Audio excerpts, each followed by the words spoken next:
9장 영원에 대해서입니다. 우리 기독교 신앙 용어로서 시작 중입니다. 가장 자주 쓰이고 익숙하게 알고 있는 내용입니다. 근데 실제적으로 우리가 알고 있는 것과 성경이 얘기하고 싶은 내용과는 얼마나 다른가 다시 한번 확인할 필요가 있어요. 영원에 대하여. 이 소제목은 계획의 하나님. 계획의 하나님. 하나님은 계획의 하나님이시다. 이거 잊지 말아요. 우리가 그냥 하나님 그냥 부르는데 하나님은 어떤 분이냐? 계획의 하나님이시다. 계획하지 않는 것은 실현하지 않는다. 하나님은 일하시되 역사를 출발시키시되 계획으로부터 시작하신다. 상당히 중요하죠. 요한복음 1장 1절에서 5절 굉장히 중요한 내용이에요. 앞으로 이게 되게 공부를 할 겁니다. 이제 전체 시간 영혼에 대해서입니다. 이 성경에서 가장 핵심적인 신학의 주제들을 요한복음 1장 1절에서 5절에 내포하고 있어요. 이 주제들은 창조 이전의 역사입니다. 그러니까 이 신앙 지식, 소위 계시 지식의 원형입니다. 계시의 원형적 지식입니다. 이거 모르면 창조 이후만 갖고 이 얘기를 하다 보면 이게 지금 빗나가는 거죠. 그러니까 영원 전에, 창조 이전에, 소위 역사 이전에, 이 프리히스토리입니다. 역사 이전에 계시의 원형 지식으로서 요한복음 1장 1절에서 5절까지의 내용을 우리가 파악을 해야 됩니다. 이 좀 쉽게 넘어갈 수 있는 주제가 아니에요. 요한복음 강의하는 거 몇 번 좀 들었는데 보면 이거 타치 안 하고 그냥 지나가더라고. 좀 깊이 타치할 필요가 있는 신학적인 주제들입니다. 자, 본문의 신학 주제는 그리스도의 신성입니다. 신성으로서 첫 번째, 그리스도와 시간과의 관계입니다. 벌써 어렵죠? 시간 그러니까요. 그리스도와 시간과 관계, 그 다음에 그리스도와 삼위일체 하나님, 그리스도와 창조의 관계, 또 그리스도의 주권에 대해서, 또 그리스도의 빛과 생명, 또 그리스도의 화유, 성육신이죠. 또 그리스도와 인간의 관계 등 구속 언약에 관한 지식을 계시하고 있는 내용들이다. 요한복음 1장 1절에서 5절까지의 주제가 이렇게 굵직굵직한 주제들이 그 안에 다 들어있다. 근데 이거 지나칠 수가 없어요. 이거 파악을 해야 됩니다. 여기 원형적 지식을 좀 쉽게 어떻게 깨달을게 해주세요. 그러니까 이게 상당히 어려워. 나도 하면서 상당히 어려워. 원형적 지식. 한번 이해가 가는데 그러니까 그 핵심이 되는 주제는 영원. 오늘 공부하겠어요. 영원, 즉 그리스도와 시간의 관계다. 태초는 영원의 시간이다. 우리 한번 읽겠습니다. 태초에 말씀이 계시니라. 이 말씀이 하나님과 함께 계셨으니 이 말씀은 곧 하나님이시라. 여기 태초는 시작점을 말합니다. 히브리어로는 베레시트, 헬라어로는 엔아르테. 창세기 1장 태초에 하나님이 천지를 창조하시다. 그 태초와 같은 내용입니다. 이것은 시공간의 시작점을 말해요. 시간과 공간의 시작. 소위 물질, 시간. 사실 물리학은 시간과 공간의 관계잖아요. 그러나 이 주석가들 또 사전을 찾아보면 요한복음 1장 1절의 태초는 창세기 1장의 태초와는 개념이 다르다. 왜냐하면 그 뒤에 따라오는 걸 보니까 하나님과 함께 계셨으니 이 말씀 있잖아요. 그리고 만물이 다 그런 말미암아 지은 바 되었으니 지은 것이 하나도 그거 없이는 된 것이 없느니라. 이런 내용을 봐서 요한복음 1장 1절의 태초는 영원을 뜻한다. 그렇게 해석이 됩니다. 그러니까 요한복음 1장 1절은 영원이란 개념이다. 창조 이전에 하나님과 함께 계셨던 삼위일체 하나님이 계셨던 나라, 그때의 이야기를 하는 거다. 그렇게 그것을 이제 성경은 영원이라고 한다. 성경에서 영원은 성경 전체에서 가장 많이 등장하는 용어입니다. 이 하나님의 주권 신학을 성립시키는 근거가 영원이에요. 그러니까 영원 때부터 시작하여 그 계획이죠. 계획의 때, 영원 때부터 시작하여 창조가 지금 일어나는 거거든요.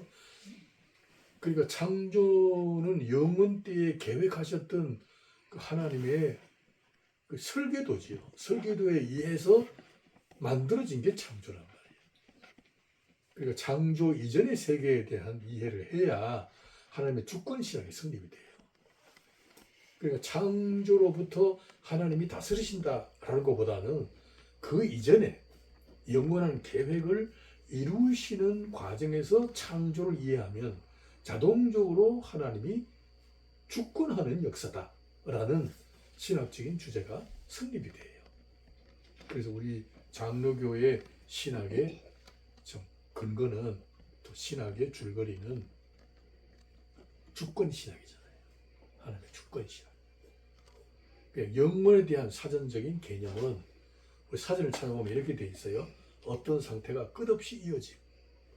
우리 이거 다 알죠? 어떤 상태가 끝없이 이어짐. 그 다음에 존재나 가치가 시공을 초월하여 지속되는 상태.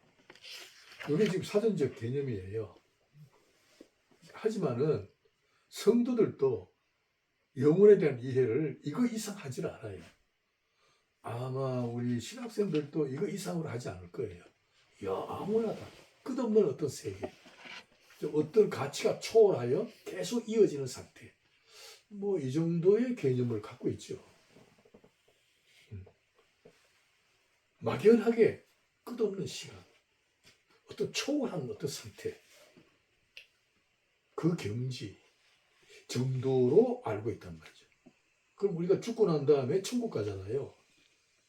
그럼 영혼은 천국에 들어간대. 어떤 생각을 가지고 들어가요? 아, 끝없는 어떤 세계. 그죠? 어떤 초월한 어떤 가치가 계속 지속되는 끝없는 세계로 들어간다. 막연하게 이렇게 생각하면서 예수 믿는 거죠. 영원한 하늘나라에 들어간다 그러면 어디 들어가? 아, 끝없는 어떤 세계. 어떤 가치가 초월하여 계속적으로 지속되는 어떤 하나님의 나라. 이런 생각을 가지고 막연하게 예수를 믿습니다. 자, 우리 생각을 해보십시다. 성경에서 영혼의 개념은 세 가지로 요약됩니다. 첫째, 아드라 단어인데 이것은 끝없다. 우리가 알고 있는 계속 진행되는 어떤 상태를 표현할 때에 사용되는 단어입니다. 우리 한번 읽겠습니다. 본문 내가 제시했어요. 시작. 내가 알지 못하느냐 예로부터 사람이 이 세상에 생길 때로부터 악에 이긴다는 사람도 잠시요 경험하지 못한 자의 즐거움도 잠깐이라. 욥기서 20장 4절에서 5절까지인데요. 여기서 예로부터가 영원입니다. 아트. 예적부터 지금까지 계속되고 있는 어떤 현상을 말합니다. 그 다음 또 읽겠습니다. 여호와를 경외하는 도는 정결하여 영원까지 이르고. 우리 다 아는 요절이죠. 자주 인용하는 요절입니다. 시편 19편 9절입니다.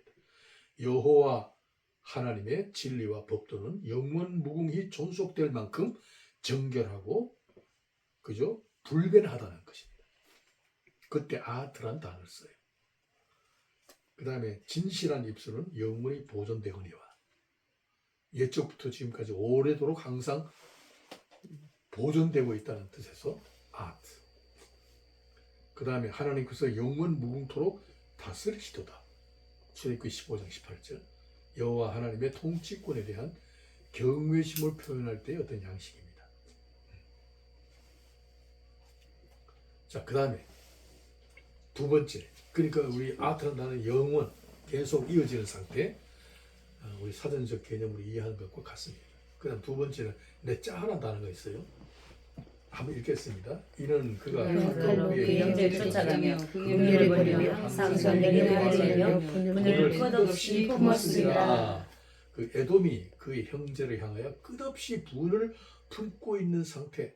여기 끝없이 과거로부터 지금까지 계속하여 분을 품고 있는 현상. 이때 이제 내자하는 단어를 써요. 끝없다. 그 다음에 그들은 그들의 역대 조상들에게로 돌아가니 영원히 빛을 보지 못할 거다. 시편 49편 19절인데요. 이 죽음이란 끝없이 영원히 빛을 보지 못하는 상태, 이 죽음을 가리키는 거예요. 특히 내자하는 지존자에 대한 경외심을 나타낼 때 사용되어 굉장히 중요해요. 우리 지난 시간에 공부를 했어요. 한번 읽겠습니다. 여호와여 위대하심과 권능과 영광과 승리와 위엄이 다 주께 속하였사오니 천지에 있는 것이 다 주의 것이로소이다. 여호와여 주권도 주께 속하였사오니 주를 높으사 만물의 머리심이니이다. 여기 지난 시간 공부한 것처럼 영혼과 관련된 의미로 사용된 개념들이에요. 영광, 우리 지난 시간에 영광 배웠죠. 그 다음에 광채, 진리, 권능, 위엄, 승리, 찬란함. 찬란함. 이건 하나님의 본성이란 말이죠. 하나님을 영화롭게 높인다는 의미가 돼요. 하나님 영화롭게 높일 때 사용되는 단어가 영광, 빛나는 광채, 영원 불변의 진리, 그는 권능이 많으시다. 위엄하도다. 위엄이 높으시다. 그는 항상 이기는 자, 승리다. 이건 하나님을 높일 때 우리가 사용하는 용어들이잖아요. 그래서 내자하는 영원, 영광과 광채, 진리, 으뜸, 권능 뭐 이런 뜻으로 병용되는 단어입니다. 어떨 때는 영원, 어떨 때는 광채, 어떨 때는 권위 뭐 이렇게 병용되는 단어가 내자합니다. 그리고 성경을 읽을 때 혹시 영광이라는 단어, 권능이란 단어, 또 진리, 또 광채, 뭐 으뜸, 뭐 이런 용어가 탁 나오면 뭘 생각해야 되느냐? 영문을 생각해야 된다. 영문과 관련된 내용이구나. 그리고 본문을 봐야 돼. 그래 되면 그 본문이 영문과 관련돼 있단 말이에요. 그런 내용입니다. 그러니까 성경을 읽을 때 참 흥미롭죠. 이런 걸 알면. 그 다음에 이제 성경에서 가장 많이 사용되고 있는 영혼의 뜻인데 오울람이라는 겁니다. 굉장히 많아요. 한 60% 정도가 오울람입니다. 오울람.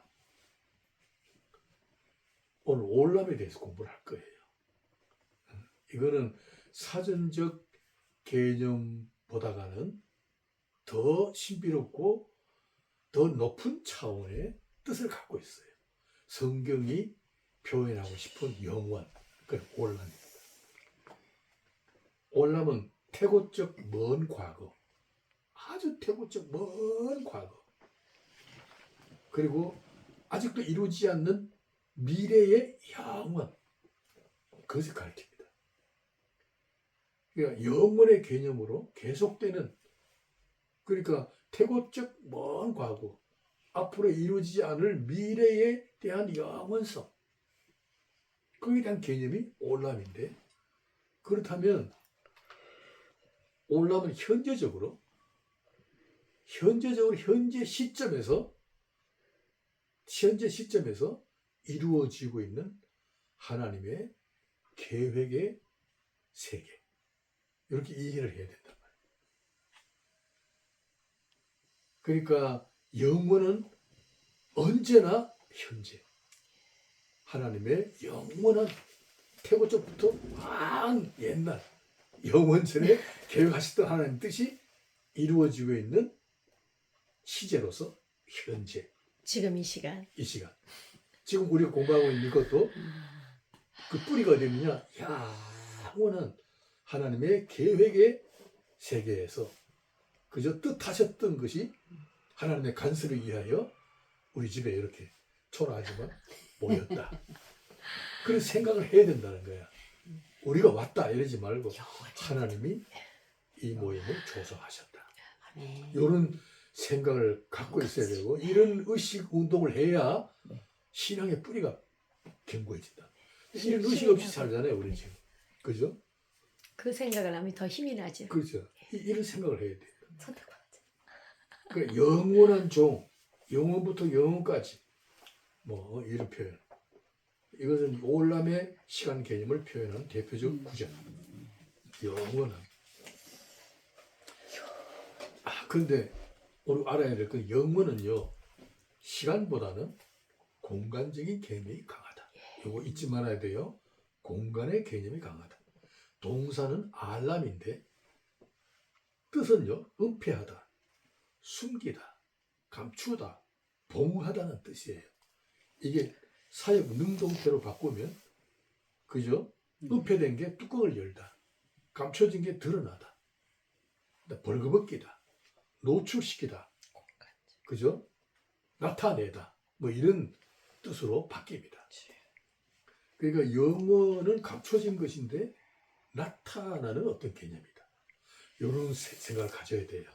이게 알람이라는 동사를 명사화한 게 올람이에요. 올람. 명사. 동사를 명사화한 단어가 올람입니다. 올람은 알람에서 파송된 명사입니다. 다시 말하면 올람은 감춰진 것, 은폐된 것, 봉해진 것, 드러나지 않는 어떤 비밀, 그런 뜻입니다. 성경에 이런 용어들이 많아요. 이 용어들이 나올 때마다 올람을 생각해야 돼. 감춰져 있다. 아직 드러나지 않는다. 그 시편, 오늘 아침에도 이사야서를 내가 이렇게 듣고 있었는데, 그 이사야서 40 몇 장인가? 여호와는 숨어 계시는 하나님이다. 숨어 계신다. 숨어 계신다. 이게 올람이란 말이에요. 그러니까 올람은 한마디로 말하면 숨겨진 세계로 요약이 된다. 이게 참 얼마나 놀라워요. 영혼은 현재의 시제를 중심으로 경험하지 않아서 알 수 없었던 과거. 여러분, 우리 과거를 생각해 봐요. 과거가 지금 우리가 알고 있어 봐야 일생을 뭐 50년, 60년, 70년 살아도 내가 산 만큼만 알지 그 이제는 모른다. 학문적으로 배운다 그래 봐야 그냥 그게 얼마 되겠어요. 우리가 모르는 게 더 많지요. 우리가 인류가 50억, 60억 되는데 인류들이 60억, 50억 되는 그 인류들이 경험한 모든 세계를 우리가 어떻게 다 알아요? 모르죠. 근데 하나님은 다 알고 계시잖아요. 그러니까요. 그러니까 우리가 모르고 과거의 시제로 지나갔던 모든 사건들이나 현상들은 우리가 알고 있는 것 밖에 모르는 게 더 많단 말이에요. 근데 하나님만 알고 계시는 세계. 그게 영원이야. 또 뿐만 아니라 미래는 아직도 경험하고 있지 않아서 모르는 사실들이에요. 역사는 분명히 역사인데 우리가 모르는 역사야. 미래. 전혀 알 수 없잖아요.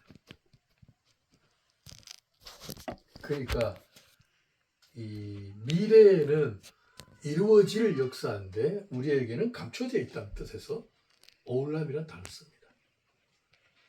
그러니까 지금 경험하고 있는 것은 뭐 어떻게 해석해야 될까요? 감춰진 영혼 속에 감춰졌던 하나님의 계획의 비밀이 드러나고 있는 현상으로 이해를 해야 된다.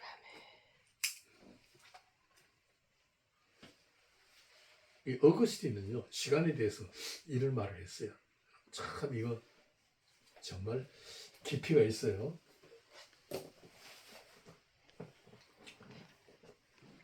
어거스틴은 과거와 현재와 미래의 시간은 없다. 이 성경은요, 사실 과거나 미래나 현재라는 시제의 구분이 없어요. 성경의 동사는 특별한 동사예요. 뭐 과거, 현재, 미래 뭐 이렇게 바꿔가면서 얘기를 안 해요. 하나님이 천지를 창조하셨다. 그 원래 그 문법상으로 보면 창조하셨다야.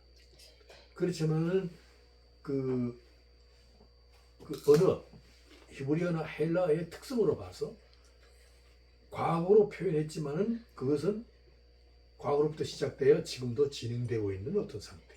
미래도 계속 진행될 것이라는 그런 동사의 형태예요. 이걸 이제 에어리스트라 그래요. 에어리스트. 에어리스트. 에어리스트. A-E-R-I-S-T. 이게 아주 특별한 형태의 구문입니다. 그래서 지금도 하나님은 창조하셨지만은 지금도 창조를 계속하고 계시는 거예요. 이루어가고 있는 겁니다. 그래서 성경 번역을 창조하시니라 그랬잖아요. 하시니라. 예. 니라. 언제나 현재형이라고. 언제나. 현재.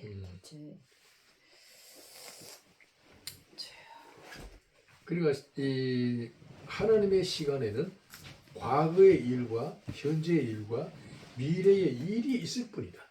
시간은 없다. 그러니까 출애굽의 역사, 그죠?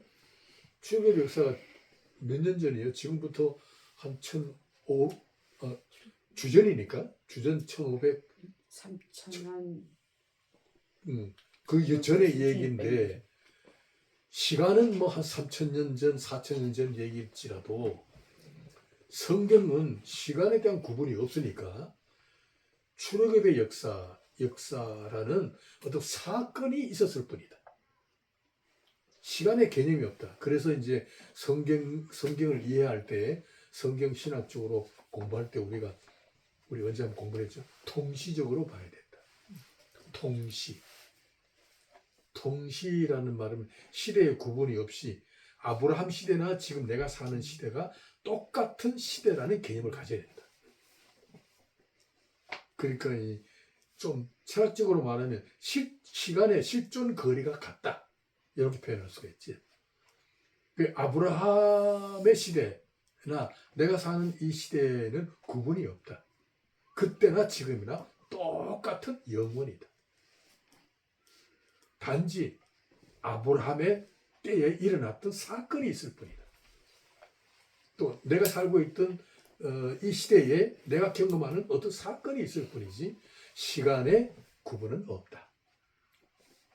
그게 바로 영원입니다. 그 현재와 과거와 미래의 시간이 따로 존재하는 것이 아니다. 영원은 하나님께서 감춰두신 계획을 나타내시는 어떤 사건과 활동 사역을 내용으로 할 뿐이지 시간은 영원 그대로다. 이런 개념이에요. 참 이게 신비롭죠. 성경이 얘기하고 싶은 건. 오늘남은 시간보다는 활동과 사건 중심의 공간 개념으로 이해해야 된다. 공간 개념.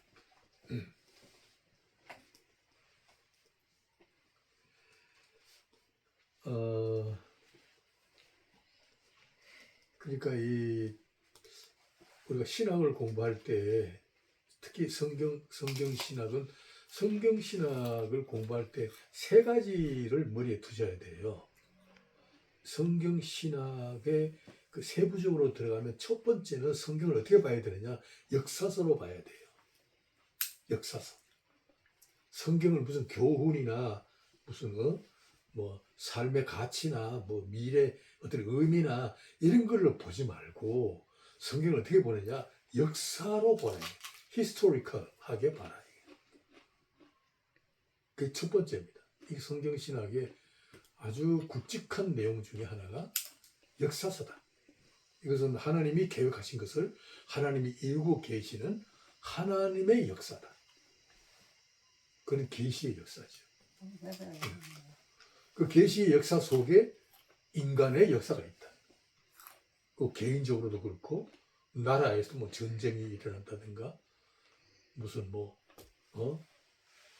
재앙이 온다든가 무슨 그 인간의 인류의 역사가 있잖아요. 그 속에 들어있다. 그 다음에 두 번째는 이제 얘기한 거.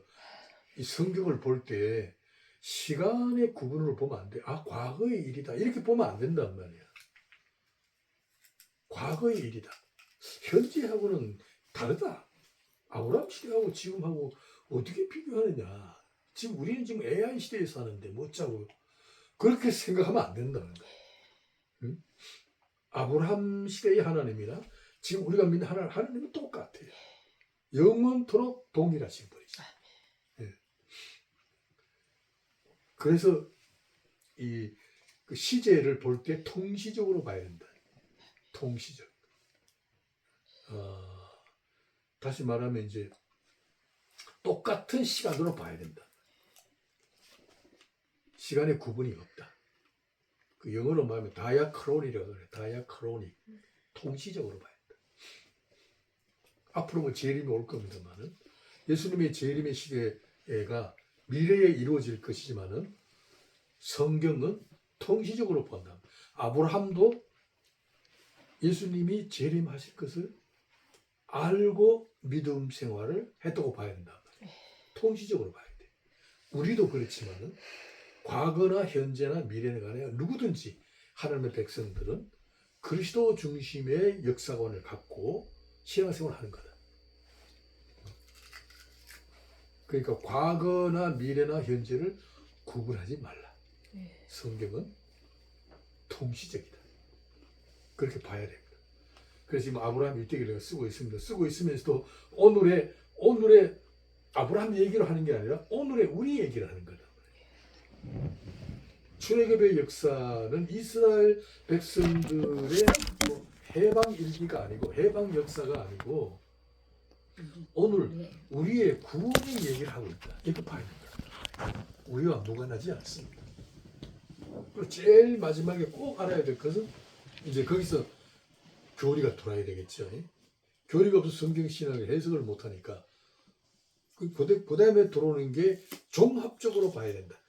그러니까 창세기부터 계시록까지 모든 얘기를 종합적으로 봐야지 한 부분 말 한마디 가지고 뭐 신천지처럼 이렇게 해석하면 안 된다. 이게 종합적인 체계를 갖고 봐야 된다. 그래서 조직 신학이지. 교리 신학.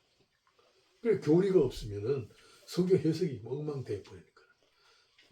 그리고 오늘 이 세 가지 꼭 기억해야 돼요. 성경을 볼 때 이 세 가지를 가지고 성경을 해석하고 설교를 해야 된다. 어렵죠, 사실. 그러나 그게 훈련이 돼야 됩니다. 또 그런 표현을 또 써야 되고. 단편적으로 보면 안 된다. 종합적으로 보는 시각이 있어야 된다. 그 만세 전에 교회 가셔서 그때 한 인물을 하나님이 뽑아서 현재 이렇게 쓰고 계신. 종합적으로. 그 뭐 아브라함 얘기를 하면서 우리는 뭐 아브라함은 믿음의 조상이잖아요. 믿음의 표본으로 등장시켜 놨으니까 아브라함의 배경에 하나님이 계시잖아요. 우리도 마찬가지예요. 그러니까 아브라함 얘기하면서 오늘 우리의 네네. 믿음의 현실을 얘기를 해야 된다. 내가 그 즉 쓰면서 야, 참 이런 걸 우리가 택지 뭐는 하나님께서 아브라함에게 나타나심으로 아브라함을 고향 친척 떠나라 했잖아요. 그게 말이 안 되거든. 못 떠나요. 상식적으로는. 떠나면 죽는 거랑 마찬가지입니다. 그런데도 떠났다는 거야. 그럼 우리가 어떻게 설명하느냐. 그걸 내가 다 써놨다.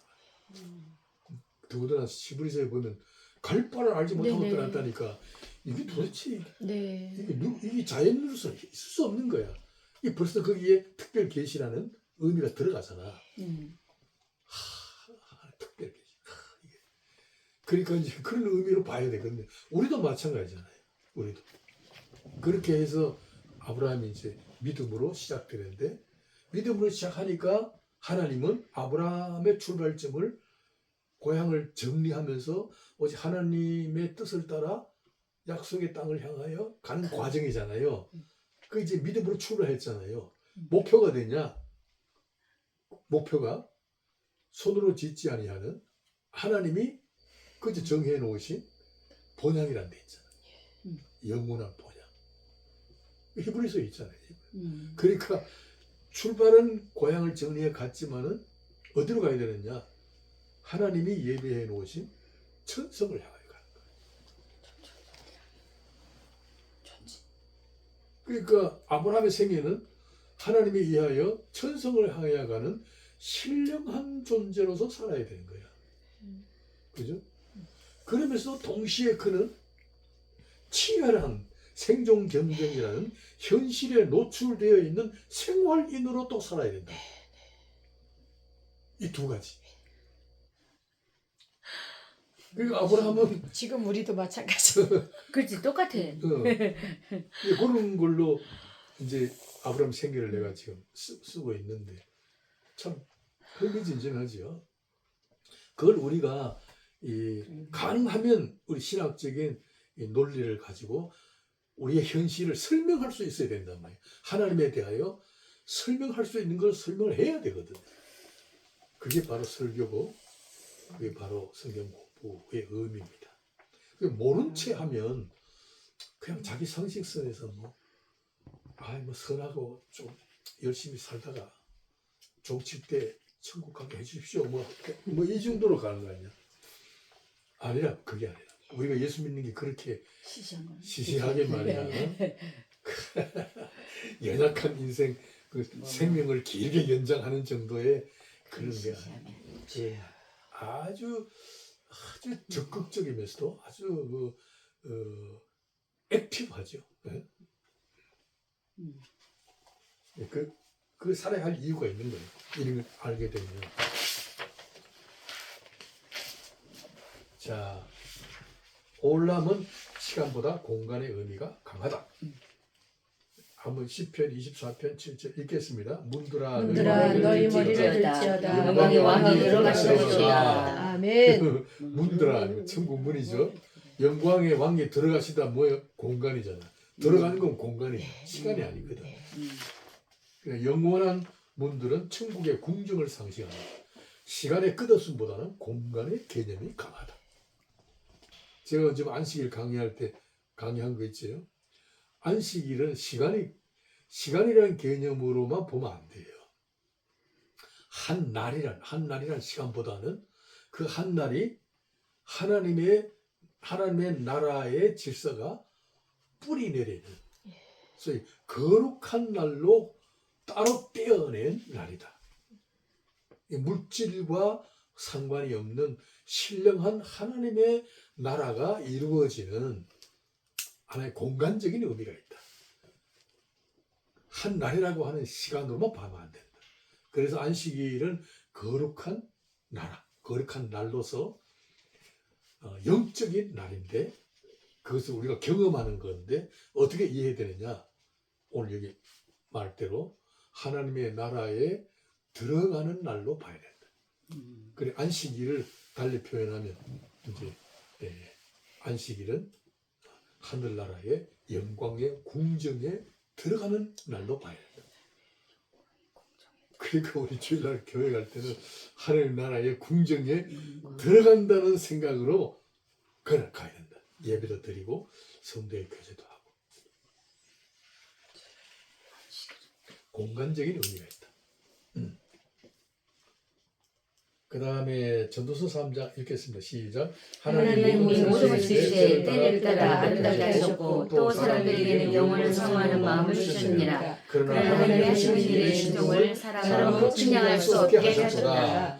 여기 영원을 사모하는 마음 주셨다 그랬잖아요. 네. 그게 뭐예요? 영원한 나라를 알고 싶은 마음 그 뜻이잖아요. 이거 시간의 개념이 아닙니다. 영원한 나라, 내가 들어가 살 영원한 주거지. 그 나라를 참 사모하는 영을 주셨다. 시간보다 공간의 의미가 강하다. 끝없는 시간이 아니라 구체적으로 들어가 살고 싶은 장소를 가리킨다.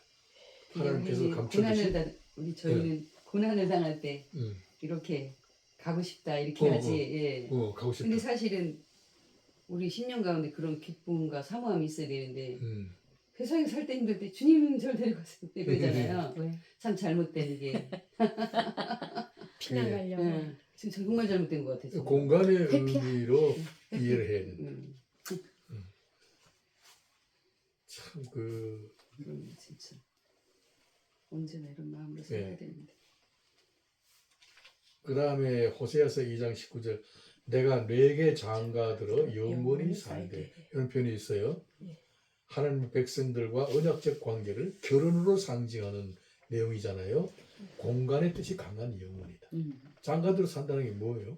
구체적으로 함께 산다. 네. 공간이잖아요. 그 다음에 이사야서 9장 7절 상당히 중요합니다. 읽겠습니다. 그 정사와 평강이 더하여 무궁하며 또 다윗의 왕자와 그의 나라에 군림하여 그 나라를 굳게 세우고 지금 이후로 영원히 정의와 공의로 그것을 보존하실 것이라. 만군의 여호와 열심히 일하시리라. 그 영원의 개념은 시간보다는 공간의 다윗의 왕자와 그의 나라에 임할 하나님의 나라에 대한 언약으로서 공간의 뜻이 강하다. 아, 참.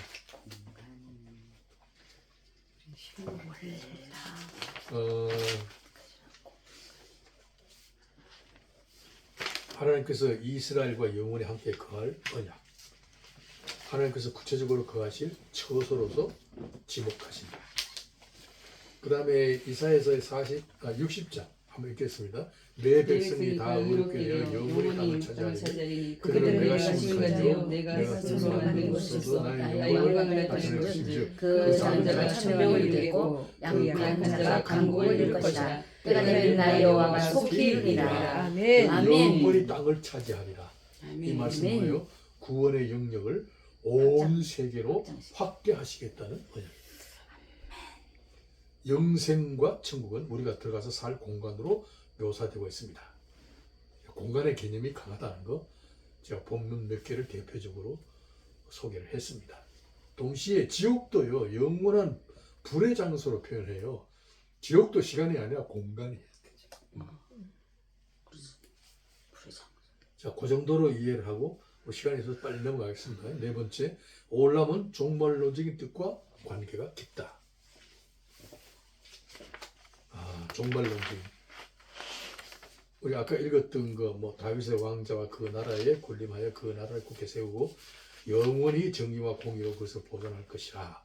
이 말씀 읽었잖아요. 그 언약에서 영원은 우리가 살고 있는 시간과 공간을 떠나서는 그 의미를 생각할 수 없다. 영원은 시간과 관계가 깊고 공간으로서 구체적인 삶과 직결되어 있다. 헬라의 시간은 무시간이다. 개념 자체가 상당히 중요해요. 이거 이따가 공부를 좀 할 건데요. 올람은 세상과의 관계에서 구체적인 질서임을 강조한다. 여기 다윗의 왕조가 영원히 정의와 공의로 보존할 것이다. 아니, 공간의 의미가 굉장히 강하죠. 종말의 시작은 영원, 하나님의 시간의 계획이 인간의 영역의 시간 안으로 들어와서 활동하고 있는 현상이에요. 참 어렵죠. 이게 무슨 뜻이냐면 창세기를 생각해봐요. 창세기는 이 물질의 현상이 말씀을 따라서 따라 나왔잖아요. 그 안에 생명을 본질을 해서. 그죠? 생명을 중심으로 물질의 현상이 말씀을 따라 나왔단 말이죠. 그게 우리가 살고 있는 공간이잖아요. 자연의 현상들이잖아요. 그렇게만 보면 안 된다는 거예요. 그 안에 우리가 살고 있는 하루 24시간의 시간 안에 우리가 보는 자연의 현상이 전부가 아니라 보이지 않는 하나님의 나라가 내용으로 들어와 있다고 봐야 된다. 그러니까 하나님의 영원한 계획의 나라가 우리가 살고 있는 시간의 나라 안에 들어와 있다. 그걸 진행되고 있다. 그 역사라는 거예요. 그래서 우리가 역사를 볼 때에 역사의 아주 핵심 줄거리는 이야기는 하나님의 나라다. 주제가. 우리 인류의 역사의 주제가 하나님의 나라로 봐야 된다. 그러니까 인간이 뭐 자연과 더불어 개발해서 뭐 종교도 만들고 뭐 신들도 고안하고 그래서 뭐 자연의 순수에 도달하는 그런 구도의 길을 걷고 있고 거기에 가치를 두고 의미를 두고 이 험난한 세월을 극복하는 어떤 힘을 지금 거기서 저장하고 있긴 하지만은 사실은 그건 전부 다 우상숭배의 길이고 우리 그리스도인들이 생각하는 건 뭐예요? 우리의 역사 자체 그 시간 안에 하나님의 나라가 중심이 되어서 진행되고 있는 하나님의 주권에 대해서 이해를 해야 된다. 그게 핵심입니다. 그러니까 영원은 지상 세계와 깊게 관련되어 있다. 그냥 추상적인 거 아니에요. 우리가 살고 있는 지상세계와 깊게 관련이 되어 있어요. 메시아는 지상의 고난이에요. 그죠? 네. 지상의 왕의 왕이야. 네. 그게 정의와 공평을 행하는 중심 인물이 누구냐? 다윗으로 상징돼, 다윗으로 얘기했지만 사실은 그리스도를 상징하는 거거든요. 예수 그리스도는 정의와 공평을 실행하시는 왕 중의 왕이다. 우리가 사는 현실을 떠나서는 하나님의 나라라는 영원의 개념을 의미화할 수도 없고 이것을 체험할 수도 없어요. 현실과 깊게 관련되어 있다. 이거 놓쳐서는 안 됩니다. 여러분 철학은요. 우리 아까 친구네 얘기했잖아요. 이준호교수. 참 내가 어떻게 해야 되는지 걱정이 많아. 너무 하늘 높은 지식을 갖고 있으니까. 하나님께서 교수님께 숙제를 해주시. 그래가지고 그 철학이잖아요. 사실은 신학을 빼면 우리 인문학을 비롯한 뭐 과학이든 뭐 자연과학 전체든 뭐 그 한마디로 말하면 전부 철학의 세계예요. 그 최고봉의 철학이 철학이죠. 최고봉에 도달하신 거지. 그러니까 뭐 과학자들 박사학위 받을 때 철학 박사학위 받잖아요. 네. 어? 그러니까 철학의 세계는 궁극적으로 뭐냐면 이데아의 세계예요. 관념의 세계. 인간이 생각하는 존재잖아요. 나는 생각함으로 고로 존재한다. 존재한다. 생각한다. 데카르트인가? 예? 아닌데. 동물들은 생각이 없어요. 그냥 먹고 자고 뭐 싸고 요것만 생각해요. 정말 형이하학적이죠. 우리는 형이상학적이에요. 네. 동물들이 상상할 수 없는 걸 생각해요. 종교도 생각하고 도덕도 생각하고 미도 생각해요. 진선미 같은 거요. 네. 미의 세계를 생각하고 그럼 생각의 진원지가 어디냐 하면 자연이란 말이에요. 자연이라는 현상을 통하여 생각의 소위 전압을 끌어올리는 거야. 이 생각의 힘이 거기서 붙어 나온 거야. 아까 우리 교수가 뭐 소나무 뿌리 가지고 뭐 시 쓰듯이 그렇게 뭔가 보여야 되거든. 그래가지고 만들어 놓은 게 이상이라는 세계잖아. 이데아의 세계. 그게 헬라 철학은 이데아의 세계죠. 그 이데아의 그 이데아가 물질로 화했다는 게 창조로 보는 거야. 그 사람들은. 그러니까 그걸 누가 만들었냐고 그러면 그 물질. 그러니까 그렇게 이제 생각해. 하다 보니까 안 되는 거지. 누군가가 있었다. 그렇지. 원인이 있었다. 누군가. 그 소위 first cause라는 게 있다. 뭘. 그 인간이 알 수 없는 누군가의 존재. 누군가의 원인이 하나 있다. 그건 원점이다. first causes. 그로부터 시작한다. 이제 그래. 하여튼간에 그 관념의 세계다. 사실 인간은요 그런 관념의 세계가 없으면 인문학도 없고 철학. 노래도 안 나오고 시도 안 나오고 아무도 안 나와요. 그런 수도 안 나오고. 인간이 만들어 놓은 추상 세계가 있거든. 그죠? 그렇죠. 그걸 추구하는 게 종교잖아요. 일반 종교. 그걸 추구하는 거예요. 그 세계를 붙들고 싶다는 거예요. 그게 어떤 지상낙원 같은 것이고 그게 어떤 절대자가 존재하는 것 같은 그리움이 그 안에 있단 말이에요. 그러니까 그런 인간은 그렇게 생각하는 존재이기 때문에 그런 그 절대자를 생각하면서 만들어 놓은 게 추상세계, 관념의 세계잖아요. 근데 철학은 뭐예요? 그 이상적인 세계가 있기 때문에 현상 세계와의 관계에서 뭐가 일어나? 번민이라는 게 일어난다. 고민이 일어나고 방황이 일어나고 그 안에 갈등이 일어나고 괴로움, 고통이 주어지는 거예요. 사실 이상이란 그거 안 만들었으면 고통할 것도 없어. 그냥 동물처럼 먹고 살면 되는 거지.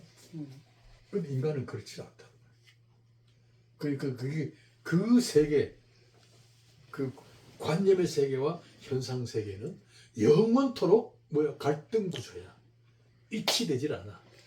하나를 만들고 싶은데 인간은 만들 방법이 없어요.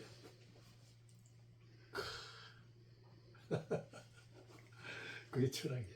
그 철학은 항상 회의하고 번민하고 방황하고 또 회의하고 방황하는 만큼 학문의 깊이가 깊어요.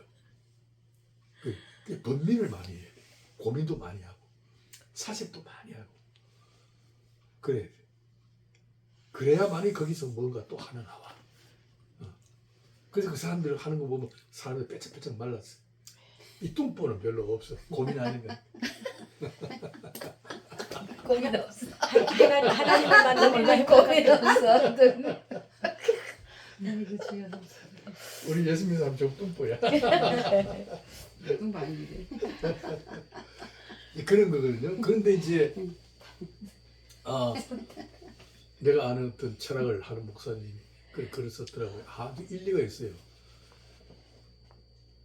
그 인류의 역사는 모두가 다 예수 그리스도에게 탁 맞춰져 있다라는 내용인데 왜 그러냐?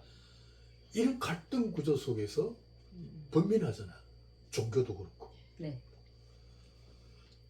그런데 그 해결점이 인간에게는 없다는 거예요. 영원토록 평행선을 달리잖아요. 이렇게. 응?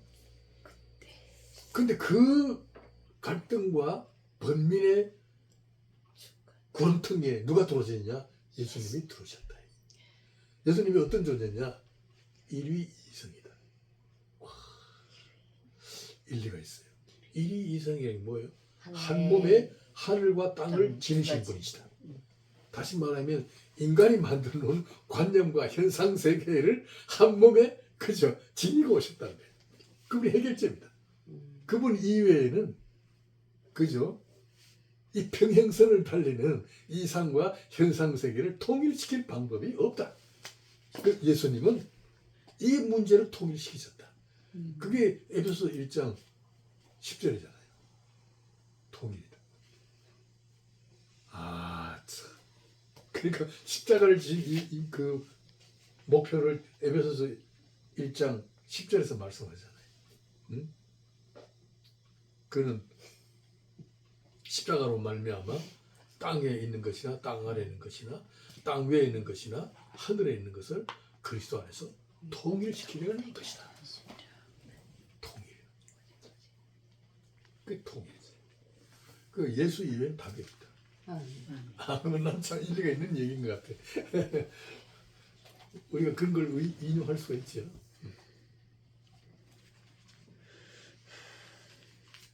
그러니까 영원한 언약은 여호와 하나님과 그의 백성 사이에서 실현된다. 종말론적인 하나님의 왕국은 지상의 시공간에서 이루어진다. 하늘에서 이루어진 게 아니에요. 우리가 사는 지상의 시공간 안에 이루어지는 거예요. 그래서 종말이 가까움을 경고하면서 심판의 날을 예비하라고 하는 종말론적인 메시지를 던진다 이거예요. 왜냐하면 이 시공간이 그저 내용이 하나님의 나라이기 때문에 하나님의 계획의 나라가 언젠가는 끝을 볼 때가 온다. 이게 종말이죠.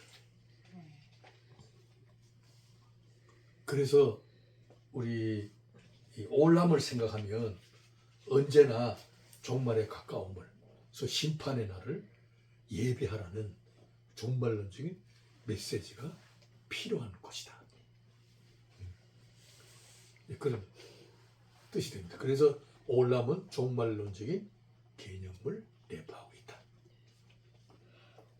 근데 이제 올람은 아까 얘기했듯이 원래 숨어 있는 것, 그죠? 감추어진 것 아니겠어요? 보이지 않는 것이잖아요. 보이지 않는 게 영원하잖아요. 고린도서 4장에 보이지 않고, 하나님의 영원한 뜻이 인간의 시야에서 그죠? 사실은 보이지 않아요. 근데 우리 예수 믿는 사람들은 성령으로 말미암아 믿음으로 바라보는 게 있단 말이에요. 믿음은 바라는 것들의 실상이니까 이 믿음이라는 영적 감각을 가지고 하나님이 약속하신 하나님의 나라를 바라본단 말이에요. 바라본다는 그게 뭐예요? 이미 이쪽이 경험이잖아요. 이도 공간적인 하나의 체험이잖아요. 나의 이 경험적인 시각이잖아요.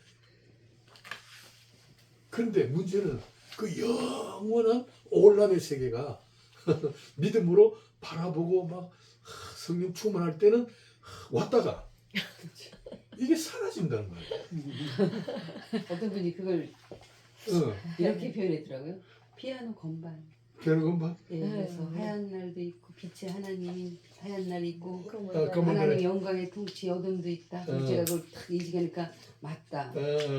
감춰졌어. 그렇지. 뿐이지. 예. 예. 감춰진 것이 예. 우리한테 시각적으로 드러나고 경험적으로 왔다가 이게 사라지는 성격을 갖고 있다. 영혼이라는 개념이 그렇다. 이게 영혼은 우리 인간 시야에 들어왔다가 어떤 뭐 현상 때문에 현실 문제 때문에 그렇죠. 이게 또 사라진다는 거예요. 이게 와서 각 자리 잡으면 얼마나 좋겠어요. 근데 이게 사라지는 성격을 갖고 있다. 그래서 보이다가 사라지는 상태. 그래서 힘들 때도 아무것도 아니다. 그런 결론을 했어. 왜냐면 흰 건반이 또 있으니까. 그런데 이제 검은 거 다면 반드시인 거니까. 예, 예. 이게 인간의 감각적인 시야에 들어와서 그죠? 사라진 것 같지만 사실은 숨겨져 있더라고요. 영원히 사라지는 않는다. 숨겨져 있을 뿐이다. 그런데 사라지는 성격의 올람의 세계, 그죠? 올람의 세계를 다시 리마인드 해주는, 다시 일으켜주고, 다시 경험하게 하고, 다시 바라보게 하는 메시지가 있다. 이게. 시대마다 하나님은 그것을 세우신다. 이게. 그분이 누구냐? 선견자들이다. 전문가들이죠, 전문가들. 그 선지자들, 제사장들. 하나님의 말씀을 전하는 우리 목회자들, 전도자들, 예언자들이 있다. 그 우리는 이 병신도들 속에 왔다가 자꾸 사라지고 왔다가 사라지고 하는 이 올람의 세계를 자꾸 리마인드 시켜주고 다시 되새겨주고 다시 떠올리게 해주는 그런 선견자의 역할을 하나님은 하도록 백성들 곁에 세우신다.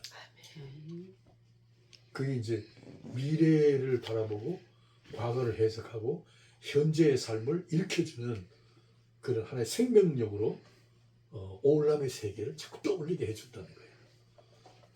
그 선견자는 그냥 이상주의나 신비주의자가 아니고 몽상가들이 아니고 구체적으로 숨어있는 하나님의 비밀을 알아내는 자다. 굉장히 중요하죠. 저는 여기에 영적으로 엄청 여기에 상당히 제가 지금 꽂혔어요. 제가 우리도 이렇게 해야지. 그냥 신비주의나 몽상주의나 추상가들이 아니거든요. 생각 속으로만 하는 게 아니라 구체적으로 하나님의 나라가 지금 숨겨져 있어요. 숨겨져 있을 뿐이지 떠나지는 않는단 말이에요. 그러니까 세상이라는 이 복잡하고 번거로운 삶을 살다 보니까 잠시 이제 감춰져 있을 뿐이지 사라지지는 않는단 말이에요. 그러면 이제 그 옆에 하나님은 항상 선견자를 시대마다 세우시고 선견자로 하여금 깨닫게 그죠? 하시고. 자꾸 떠올리게 한다.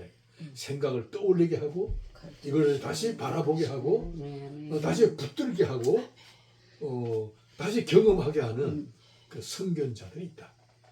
그 선견자들은 오늘의 목회자들입니다.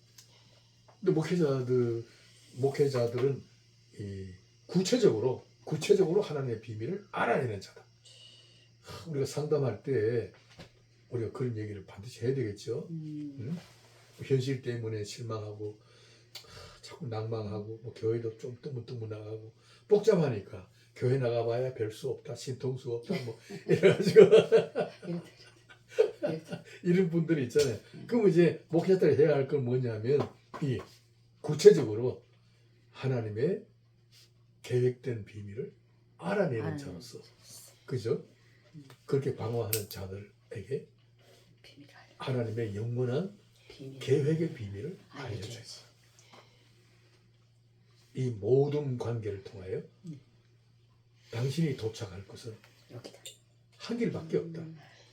하늘나라를 목표로 살아가는 과정에서 당신이 이런 어려운 난관에 봉착해 있는데 이것은 하나님이 주신 뭐 죄에 대한 형벌도 아니고 재앙도 아니다. 하나님의 나라에 대해서 눈을 뜨라는 사인이다. 미래에 준비해 놓은 축복의 약속을 붙들라는 거다. 지금은 감춰져 있지만 그 붙들고 일어서라는 얘기다. 이 고난과 환난은 성경에서 굉장히 높은 가치로 설명한다. 아멘. 환난이 내게 유익이라 했다. 다른 종교는 없는 거다. 이 혼란과 이 고난의 이 순간은 하나님의 은혜를 배우고 하나님의 전능하심을 경험하는 유일한 기회다. 이 기름 피울 때가 아니다. 주여. 보따리 싸가지고 교회 와서 아멘. 제단 앞에 엎드려라. 이렇게. 아멘. 아멘. 이렇게. 이거 영원한 비밀을 아는 기회다. 아멘. 이렇게 얘기해야 되겠지. 보따리 싸가지고 교회로 와라. 보따리 싸. 뭐라고? 보따리 싸. 게으를 때가 아니다. 그러니까 숨어 계시는 하나님의 비밀을 알아내는 자. 우리 그런 분이 우리 곁에 있어야 돼요. 이런 선견자들을 옆에 모셔야 된다. 우리는 복 받은 자들. 우리는 복 받은 자들. 그러니까 귀가 안 열려요. 우리 인생 열어질지어다. 우리 마음이 인생에 열어질지어다. 꼭 옆에 두셔야 할 분.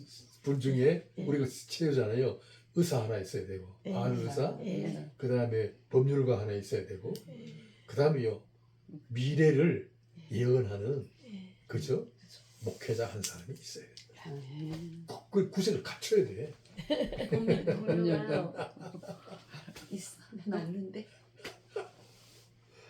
법률가 그레이드가 있으니까 누구를 그러니까 올람의 그러니까 이 선견자들은요 올람의 세계를 보는 힘을 가진 자다.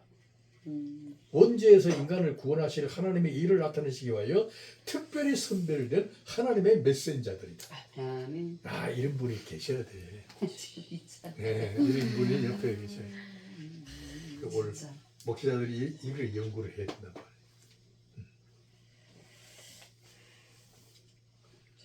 자, 하나님의 일은 감춰진 비밀의 속성을 갖고 있다. 우리 한번 읽겠습니다. 감춰진 일은 우리 하나님 여호와께 속하였거니와 나타난 일은 영원히 우리와 우리 자손에게 속하였나니 이는 우리에게 율법의 모든 말씀을 진행하게 하심이다. 본문 그대로잖아요, 그죠? 네. 감춰진 것은 하나님께 속해 있다. 네. 그러니까 나타난 일, 감춰진 게 나타난 일은 영원히 우리와 우리 자손에게 속해 있다. 이 경험이잖아요, 경험. 그러니까 오늘 우리가 경험하는 이 경험의 역사는 감춰진 비밀이었는데 나타난 거예요. 그냥 우연히 일한 게 없어요. 자, 그 다음에 구원자 이스라엘 하나님이요 진실로 주는 스스로 숨어 계시는 하나님이십니다. 스스로 숨어 계시는 하나님이십니다. 하나님이 숨어 계신다는 게 잊지 말아요. 나는 이게 참 나는 오묘한 진리라고 봐. 하나님이 일일이 우리 원하는 대로 다 나타나고 막 이랬으면 우리가 잘 믿을 것 같지요? 안 믿어요. 숨어 계시기 때문에 매달리는 거지. 숨어 계시는 거예요. 아, 표현을 했을까요? 숨어 계시는 하나님. 그 대신 자꾸 찾으면 또 만난다고 하시죠. 그렇죠. 그러니까 숨어 계시니까 찾으라고 하셨나? 그렇지. 아들 편하게. 숨어 계시니까 찾아야지. 그러니까 우리가 이 기도원에 가면 어떤 원장이 막 기도하면 하나님 오고 뭐 가고 뭐 하나님 무슨 심부름처럼 오라 그러면 오고 가라 그러면 가고 와서 해결해주고 자꾸 이렇게 뭐 하나님을 자기가 마음대로 막 운전하듯이 그렇게 얘기하는 분들이 있어요. 아 잘못된 거예요. 그 다음에 오직 은밀한 가운데 있는 하나님의 지혜를 말하는 것으로서 곧 감추어졌던 것인데 하나님이 우리의 영광을 위하여 만세전에 미리 정하신 거죠. 고린도전서 2장 7절. 이건 뭐요? 이 직분에 관한 얘기. 직분에 관한. 나의 복음과 예수 그리스도를 전파함은 영원 전부터 감추어졌다가 이제 나타난 바 되었다. 이 바울 사도의 참 신앙 고백이고 바울 사도의 삶의 그 신학적인 원리과 동시에 이 하나의 철학이야. 신학 철학이야. 이분은 혼자 사셔서 너무 행복했을 거예요. 응, 이 복음에 전진할 수 있으니까. 그래요. 우리 옆에다 챙겨 갖고 가야 되니까 힘든 거. 그쵸? 네. 감춰졌다가 이제 나타나. 야, 참 이거 비밀이에요. 오늘 우리가 이 목회자가 되고 참 교회를 참 어려운 가운데도 설립하고 애타잖아요. 교인 하나 때문에 애타요. 철학기도 하고 이거요 만세전에 감춰졌던 비밀이었는데 우리를 통해 나타난 바 되었다. 나타난 이 직분이에요. 직분이에요. 복음을 전하는 직분. 아무에게나 나타나나요 이게? 대답하여 이르시되 천국의 비밀을 아는 것이 너에게 허락되었으나 그들에게는 안 되었다. 천국의 비밀이잖아요. 네. 비밀은 감춰진 거 아니에요. 이거 어떻게 감춰졌어요? 천국은 마치 밭에 감춰진 보화와 같으니 사람이 이를 발견하고 숨겨두고 기뻐하며 돌아가서 자기의 소유를 다 팔아 그 밭을 샀느니라. 이게 천국의 비밀이잖아요. 밭에 감춰진 보화와 같다. 내가 공부를 했죠. 이거 제대로 하는 사람이 없더라. 이게. 밭에 감춰진 보화, 천국은 그거 뭐예요? 밭에 감춰졌다 하니까 밭에 흙 속에 감춰져 있는 걸로 생각하잖아요. 그런 비밀이 아니야. 밭에 감춰졌다. 보화가 밭에 감춰져 있다. 천국은 마치 그렇게 와 있다. 그런 뜻이. 보화가 밭에 있으면 감춰진 거죠. 그죠? 네. 보화가 어디 있어야 돼? 집에 보석함이 있어요. 금고 안에 있든지 보아. 아니면 뭐 산업은행 금고 안에 있든지 하여튼 뭐 산업은행 금고 안에 있는 거는 신문지라도 그건 보화야. 네. 어디에 있느냐에 따라서 값이 달라져요. 응? 뭐 골라잡아 3,000원짜리 액세서리 파는 리아카 위에서는 그 보화가 없어요. 그렇게 공개된 건 아니에요. 그러니까 보화가 밭에 있다는 건 뭐예요? 사람들 눈에는 보화가 아니라는 뜻이에요. 감춰져 있는 거예요. 그게 감춰졌다. 사람들 눈에는 보화가 감춰져 아닌 있는 거야. 보이지가 않는 거지. 보화가 오기는 세상에 왔는데 아무리 예수라고 해도 안 보이는 거예요. 리아카 예수 구원해도 안 보이는 거예요. 이 하늘나라의 비밀이 밭에 감춘 보화와 같다. 굉장히 신비로운 얘기예요. 이게 이제 보화가 밭에 있으니까 사람들 눈에는 흙덩이로 보이는 거지. 천국이 마치 흙덩이처럼 취급된 거잖아. 그러잖아요. 재리와 유혹에 넘어지는 자요. 잠시 불을 끌었다가 식어지는 자요. 왔다 가버리고. 이렇게 취급당하는 게 천국이야. 그러니까 이걸 좀 더 한 발자국 깊이 들어가면 왜 보화를 보화로 알아보지 못할까? 그걸 알아야지. 밭에 보화가 와 있는데 왜 사람들이 보화를 보화로 못 알아볼까요? 거기에 대한 설명을 해야 된다. 그 사람들의 이성으로 그게 보한지 이해될 수 그걸 우리 없으니까. 목사님들이 유튜브에도 여기 메시지도 나왔더라고. 그래서 우리는 뭔가 막 보려고 애를 써야 되고 막 우리가 영적 눈을 떠야 되고 자꾸 이렇게 우리가 뭔가를 해야 된다는 걸로 강조하는데 그런 게 아니고 일반적으로 자연인들 있잖아요. 자연인들의 시각에는 영적인 것은 보이질 않아요. 영적인 것. 초월한 존재. 영의 사실은 자연인들의 눈에 들어오질 않아요. 왜 안 들어와요? 자연인들의 감각이죠. 자연인들의 감각은 물질과 자연의 현상만 들어오지 영적인 것은 차단되어 있어요. 왜 그러냐? 성경적으로 말하면 영적으로는 죽어 있기 때문이에요. 뻔하게 알면서도 왜 그 얘기 못하는지 몰라? 영적인 감각이 죽어 있다. 영적 감각을 상실한 상태다. 뭐 고상하게 이렇게 얘기하면 되죠. 그러니까 영적 감각이 상실한 상태에서 자연인이 갖고 있는 감각은 합리성이라는 거야. 그러니까 합리성이라는 인식 기능에 갇혀 있기 때문에 보화가 왔는데 보화가 보화로 안 보여. 보화는 뭐야? 영적인 자야. 영적인 거. 하늘나라잖아. 천국이죠. 거의 안 보이는 거야. 가치가 없어 보이니까. 밭에 있으니까, 그렇지. 보화인데도 흙덩이처럼 취급되는 거야. 그리고 지나치는 거지. 근데 그걸 보화로 알아본 자가 있다 그랬잖아. 네. 마치 그렇게 와 있다 이게. 알아본 자는 뭐예요? 돌아가서 그 밭을 자기 파서 전 재산을 팔아서 팔고 농 팔고 보화가 있는 밭을 냉장고 팔는 거야. 팔아요. 온 일생을 다 드렸어요. 전 재산. 난 참 어떻게 이런 비유를 들으셨을까 예수님이? 이 비밀을 우리가 깨달아야 되는데 이렇게 해석을 해주세요. 어디 가서 네. 이런 시각이 인간의 이성으로는 이해될 수 없다는 뜻이다.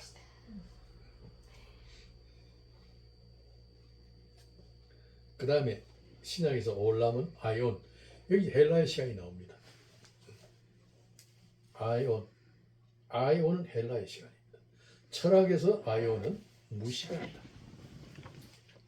철학에서 비롯된 범신론, 아까 우리 장나온 범신론, 자기 아주 범신론이라 그러더라고. 범신론자다. 범신론이나 종교의 형태는 모두 공간적이다. 시간은 그 공간의 물질에 종속되어 있다. 좀 어려운 말을 썼어요. 시간은 물리학의 한 방식으로 예속된 우연의 가치일 뿐이다. 헬라의 시간 속에는 아무것도 존재하지 아니하는 무시간이다. 원래 설명을 좀 드려야 되겠어요. 이 철학에 관한 얘기니까. 시간에.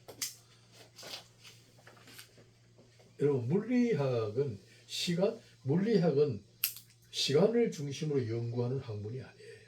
물질이에요, 물질. 어? 양자 이론이니 원자니 이론들 있잖아요. 원소니 이런 걸 연구하는데 시간을 연구하는 게 아니라 시간은 이 물질을 중심으로 종속되어 있는 우연의 가치다. 그러니까 시간은 물질에 종속되어 있어요. 물질을 계산하기 위해서 만들어낸 우연의 가치야. 시간은 실체가 아니야.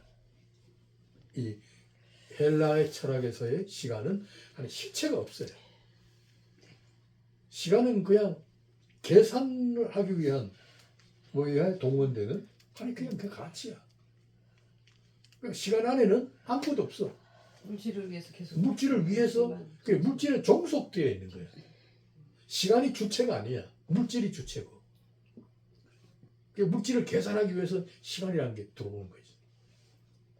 이렇게 이 시간은 종속적인 가치이지 이건 실체가 아니다. 그런 의미로서 헬라의 시간은 무시간이다. 이렇게 생각해요. 무시간, timeless. 계산할 것도 없다. 이거 아무것도 없는 거다. 그죠? 이방 세계의 시간은 아무것도 없다. 무다. 아무것도 없다. 이방 세계는 물리적인 공간만 있을 뿐이다. 예를 들어 이방 종교도 마찬가지예요. 우리 속리산의 법주사나 통도사나 해인사나 절이 있잖아요. 그 절은 그 절에 가야만이 뭔가 인간 문제가 해결되고 그 절에 가야만이 거기에 용한 뭔가가 나타나요. 딴 절에 가면 안 돼. 그 사람들은 장소를 중심으로 공간적인 개념을 가진 형태들이에요. 불교는 공간적인 개념이 강하다. 그래서 유명한 절이 따로 있지요. 그 사람들은. 오늘 우리 기독교는 유명한 교회가 따로 있지 않잖아요. 그죠?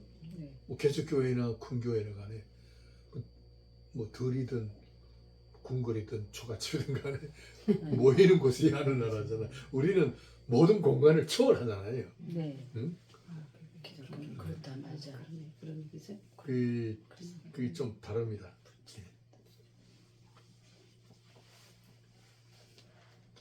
그러니까 영원한 언약에서 계획된 말씀이 창조 시간 안에 들어와서 활동하는 개념이다. 성경의 역사는 시간 안에서 진행되는 하나님의 나라의 진행이며 그 발자취다. 하늘나라의 발자취. 그러니까 영원은 뭐요? 우리가 사는 시간 안에 들어와 있는 하나님의 나라의 발자취니까, 그죠? 우리의 시간은 무시간이 아니고 내용이 뭐예요? 하나님의 나라죠. 공간적인 개념이 강한, 우리가 영원히 살 주거지로서 하나님의 나라가 우리의 사는 시간 안에 들어와 있다는 거예요. 아멘. 그러니까 이방 세계에서 시간과 우리가 사는 시간은 개념이 달라요. 저 사람들은 한 70년, 80년 살다가 죽잖아요. 내용이 없어요. 죽으면 빈손 들고 왔다가 빈손으로 가는 거예요, 그냥. 근데 우리는 뭐예요? 우리는 갈 때 빈손 들고 가는 게 아니라 손에 뭐 들고 가는 게 있어. 뭐예요? 하늘나라. 생명, 영원한 생명, 영생이라는 걸 손에 들고 무덤 안에 들어가는 거예요. 그래서 우리를 죽었다 하지 않잖아요. 살았다는 거예요. 언젠가는 깨어난다는 거예요. 썩지 않는 생명 주셨어요. 그러니까 뭐 어떤 분이 그러죠. 뭐 죽게 뭐 그대로 무덤에 죽어야 된다. 뭐 화장하면 안 된다. 뭐 자꾸 그러는데 우리도 얼마 전에 우리 조상들에게 화장을 다 했거든요. 그 성경을 보니까 그 계시록에 있더라고. 뭐냐면 첫째 부활, 그죠? 둘째 부활, 첫째 부활 있잖아요. 우리가 첫째 부활에 참여한 자는 복이 있잖아요. 첫째 부활 때 어떻게 하느냐? 바다도 내어놓는다. 물고기에 밥이 된 사람도 내어놓는다는 거예요. 그리고 꼭 흙 속에 묻혀 있는 사람만 아니고 바다도 하나님의 백성을 내어놓아야 된다. 내어놓고. 그러니까 화장하던 건 관계가 없다. 그걸 주장하는 분들은 좀 하나님은 능치 못할 일이었고 우리가 죽는데 죽는 경우가 꼭 흙 속으로만 들어가는 게 아니잖아요. 그죠? 비행기 사고로 죽을 수도 있고 불타 죽을 수도 있고 물 속에 빠져 죽을 수도 있고 뭐 모르잖아요.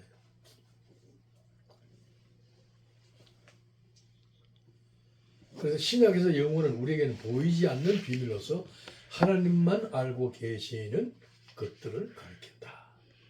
우리 고린도후서 한번 보겠습니다. 우리가 주목하는 것은 보이지 않는 것이 보이는 것은 잠깐이요 보이지 않는 것은 영원합니다. 만일 땅에 우리의 장막집을 내주면 하나님께서 지으신 집 곧 손으로 지은 것이 아니요 하늘에 있는 영원한 집이 우리에게 있는 줄 아느니라. 아멘. 뭐 본문이 뭐 뿌렷하게 말씀하시네요. 응? 영원한 집이 하늘에 있는 영원한 집이 우리에게 있는 줄 아니라. 우리 장막집이 무너지면 장막집이 뭐요? 육체가 쓰러지면 하늘 손으로 짓지 아니하는 집 하늘에 있는 영원한 집이 우리에게 있는 줄 압니다. 이게 분명한 사실로서 우리가 믿어야 되겠죠. 사실이지 추상적인 게 아니잖아요. 구체적인 사실로서 영원한 집이 준비되어 있다. 참 그 확신 속에 살아야 합니다. 저는 요즘 이 확신을 날마다 확인하느라고 날마다 확인하고 언제 어릴 때지만 언제나 그 순간이 지금 가까이 와 있으니까 확실하게 영원히 거주할 나의 영원한 집 준비되어 있다. 이 장막집이 무너지면 영원한 집이 준비되어 있는 줄 안다. 이게 지식이잖아요, 지식이잖아요. 이 보이지 않는 것이 영원합니다. 보이는 것은 영원한 게 아니에요. 영혼은 언제나 보이지 않는 것에 개념화되어 있습니다. 하늘에 있는 영원한 집, 영생이죠. 영원한 집, 본래 하나님의 것이었는데 우리에게 선물로 주셨잖아요. 성경은 하나님의 나라와 그리스도와 교회와 직분과 사명까지도 영원한 비밀이었는데 우리에게 허락된 하나님의 선물이라고 선물이에요. 아, 이거 참 우리가 그냥 선물로 받은 거야. 영원한 영광, 영원한 권능, 영원한 복음, 영원한 나라, 영원한 기업, 이 모두가 다 하나님의 것이었는데 우리에게 허락된 선물로 주어져 있다. 종합하면 오늘남은 영원히 감추어진 비밀이었다.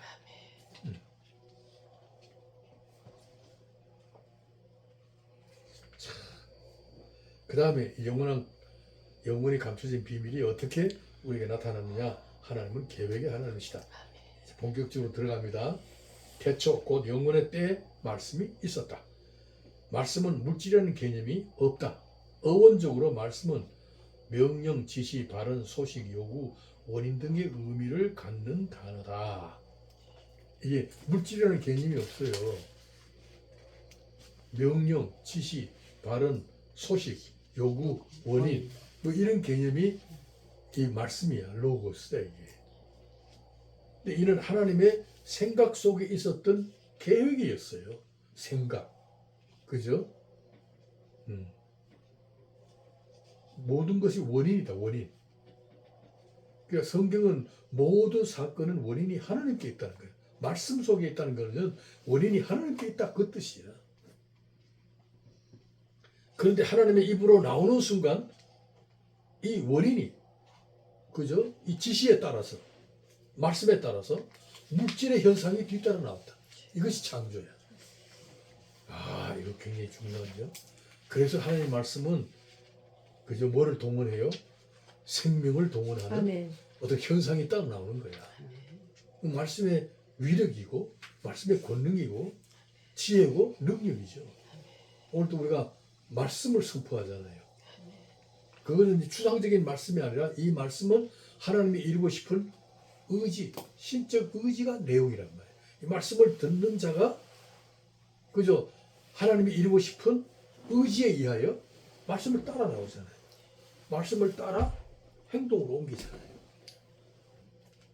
그래서 이 말씀은 그냥 말이 아니라 하나님이 이루고 싶은 신적 의지, 영원전에 계획하신 것을 이루고 싶으신 하나님의 의지가 말씀 속의 내용이란 말이에요.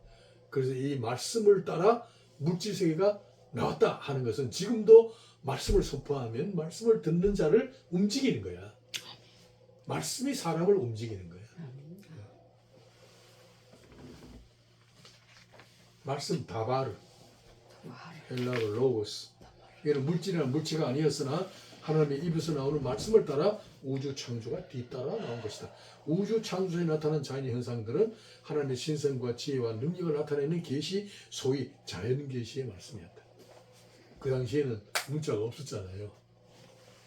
그러니까 창조하실 때 따라 나온 자연의 현상은 말씀의 역할을 하였다. 죄가 드러난 이후로 계시는 구원 중심의 특별 계시로 등장되었다. 이거 아까 우리 아브라함 얘기할 때 아브라함 불러낼 때 특별 계시죠. 말씀으로 불러냈잖아요. 네? 하나님의 말씀으로 떠나라 말씀이다. 오늘 우리 교회에서 말씀을 탁 들으면 그 말씀이 우리를 움직인단 말이에요. 말씀이 우리의 가슴을 파고들고 우리의 내구조를 바꿔서 행동으로 옮기도록 하는 그 하나님의 의지가 내용으로 작용한다. 그게 바로 말씀입니다.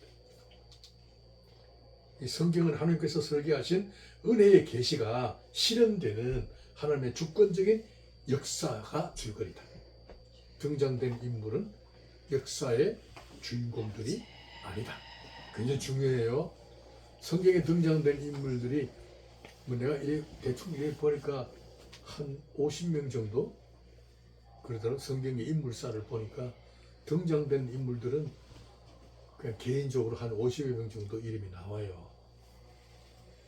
근데 그분들은 성경 이야기의 주인공이 아니에요. 아브라함, 이삭, 야곱, 노아, 에녹, 다윗, 사무엘. 이 인물들은 그 인물들의 이야기를 적어놨지만은 성경 역사의 주인공들은 아니다. 이거 꼭 얘기해요. 주인공이 아니다. 근데 우리가 설교를 들어보면 이 사람들을 주인공으로 세워서, 그죠? 그 사람들의 이 인물사를 통하여 우리가 뭔가 배우자 자꾸 이러잖아. 그건 설교가 아니지. 그 사람들을 배우라고 우리에게 보여주시는 그런 표본들은 아닙니다. 하나의 모델이기는 하지만은 그건 하나님의 은혜를 영원전에 감춰주셨던 은혜의 말씀을 전달하기 위한 수단이죠. 하나의 방법이고 하나의 모델로서 우리에게 계시해 놓으신 것이지 그 사람들이 주인공은 아니다. 성경 역사는 영원의 비밀을 드러내고 있는 계시적 장면들이다. 하나님과 그 나라에 관한 설명이며 그 은혜의 질서를 가르치는 교훈들이다. 하나님은 영원한 나라에서 계획하지 않는 것은 뭐예요? 계시하지 않는다. 상당히 중요해요. 계획하지 않는 것을 나타내지 않는다. 자연현상이나 인간 역사는 보이지 않는 하나님과 그 나라에 관한 지식을 전달하는 말씀의 수단들이다. 참 엄청난 얘기를 하네요. 지금 영의 존재와 그 실제 역사를 보여주는 말씀의 수단으로서 예수 그리스도의 성육신은 최고의 계시를 이룬다. 성육신은 최고의 계시에 이른다. 그러니까 오늘 우리도 보이지 않는 하나님을 계시하시는 말씀의 수단이에요. 우리도. 우리 예수 믿는 사람들은 그 사람의 존재 자체가, 그죠? 보이지 않는 하나님을 사람들에게 보이게 하는 말씀의 수단이에요. 예수 그리스도가 그렇게 사셨듯이 아버지께서 나를 버리신 것 같이 나도 너희를 세상에 보낸다 했단 말이에요. 우리도 보이지 않는 하나님을 보이게 하는 말씀의 수단으로서 우리의 삶의 가치가 참 이 하나님의 평가하실 때는 세상과 바꿀 수 없을 정도로 존귀합니다. 계시는 전시물이 아니다. 참. 하나님께서 이루고 싶으신 뜻에 관한 의지다. 하나님께서 있어서 계획은 성취하는 거나 다름이 없다. 계획과 성취는 동시적이다. 십자가는 하나님의 의지가 얼마나 강렬한 것을 보여주는 증표다. 십자가는 인간의 선택을 유도하기 위한 전시물이 아니다. 사랑의 전시물이 아니다. 이 고객의 선택을 유도하는 상품 진열장의 상품들과 같지 않다. 독생자를 주시기까지 하셨으니 하나님의 사랑에 감동해달라고 하는 전시용이 아니다. 뭐요? 하나님께서 계획하신 것을 이루시는 열정과 의지가 십자가만큼 강렬하다고 하는 것을 표시하시는 내용이다. 성경을 대할 때마다 계시의 내용이 하나님의 계획하신 것에 대하여 얼마나 크고 강렬한 의지를 가지고 역사를 이끌고 계시는가를 주제로 삼아야 한다. 우리 성경을 읽고 또 강의하고 설교할 때 하나님의 의지를 내용으로 해야 되는 거예요. 설교의 묘미가 있는 거죠. 하나님의 의지.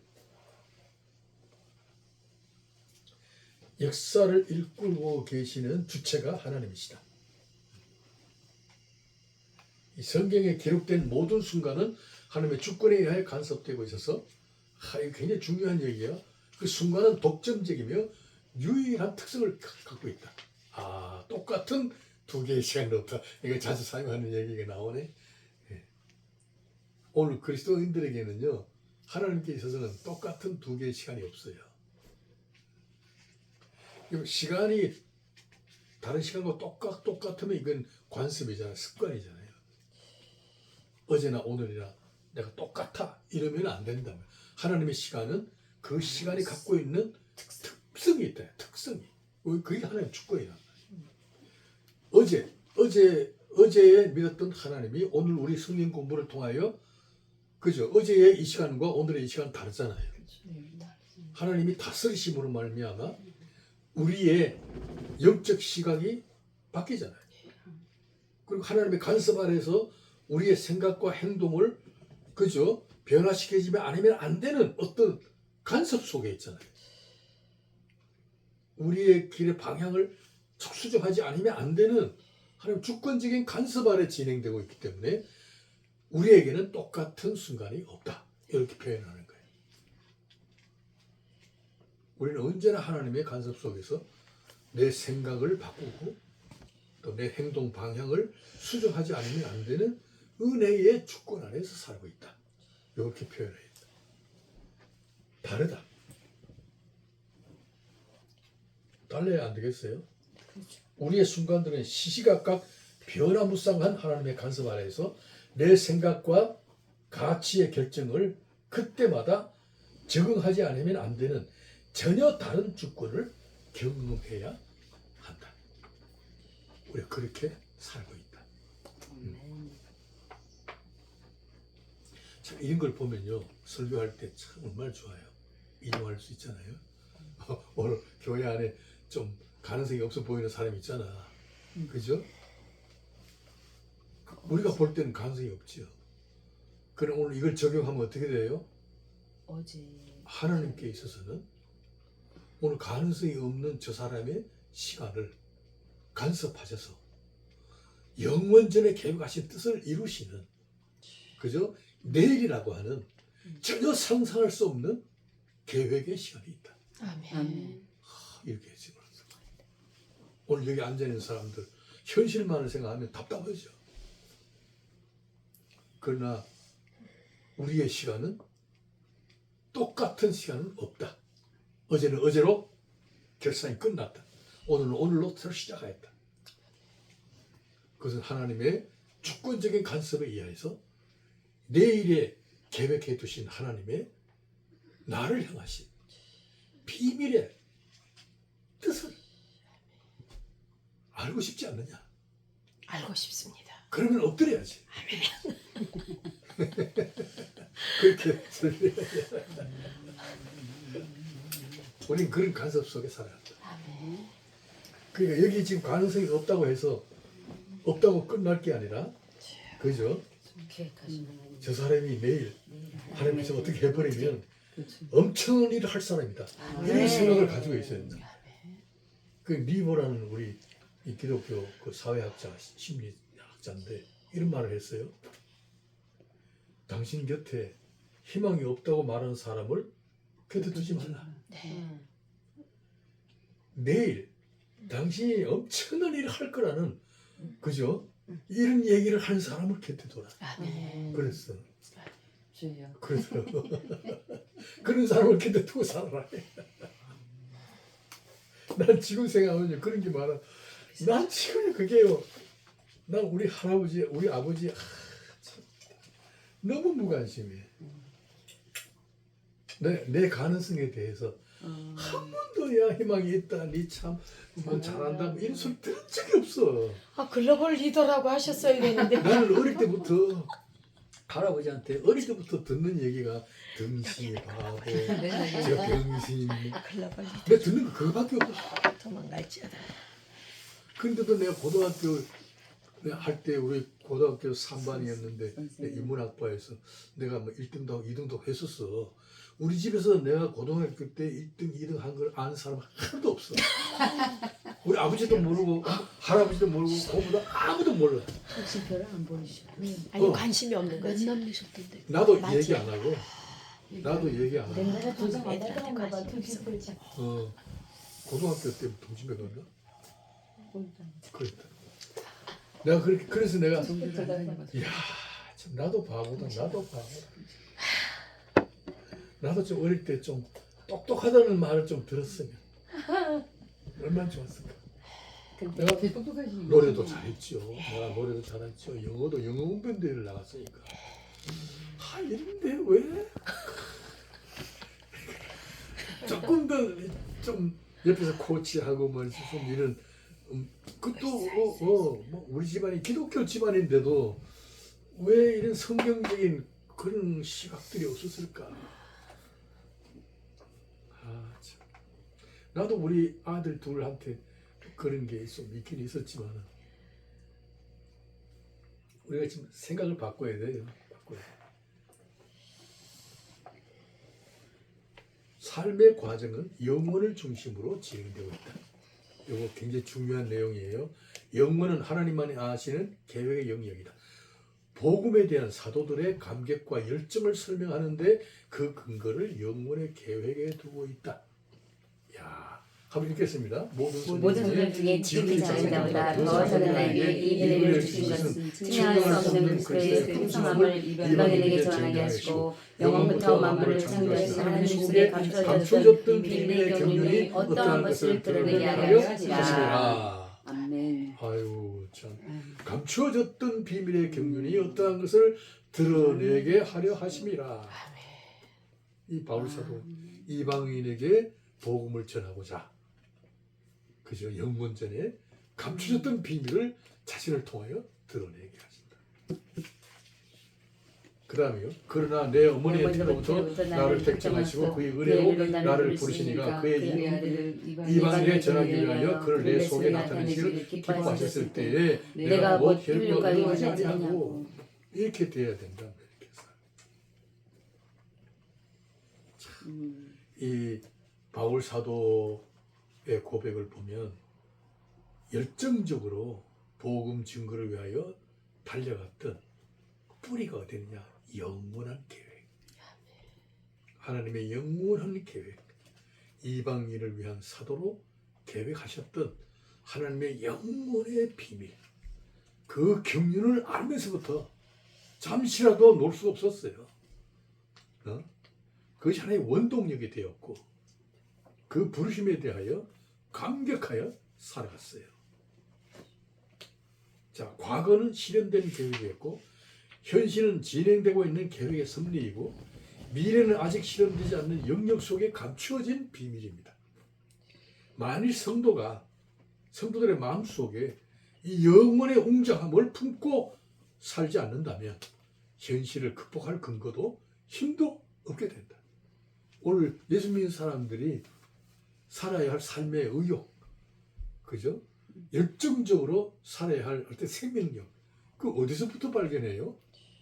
영혼이야, 영혼. 영혼의 뿌리에서부터 발견해야 돼. 보이지 않는 영원한 시간이 비밀리에 감춰져 있다. 뭐 하나님의 뜻과 함께, 하나님이 이루고 싶은 영원한 계획과 함께 지금 감춰져 있다. 내일은 전적으로 감춰져 있고 오늘은 지금도 실현되고 있다. 그런데 나 지금 뭐 하느냐? 이런 것도 모르고 이때까지 이렇게 되어 있죠. 이걸 깨우치게 하는 선견자의 역할을 우리가 해야 됩니다.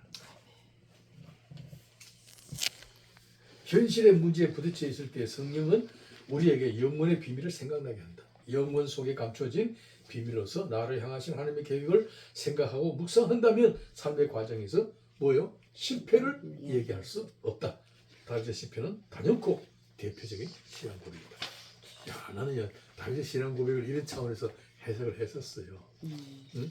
여호와는 나의 목자시니 내게 부족함이 없으리라. 이걸 그냥 이걸 해석하는 재미가 없어.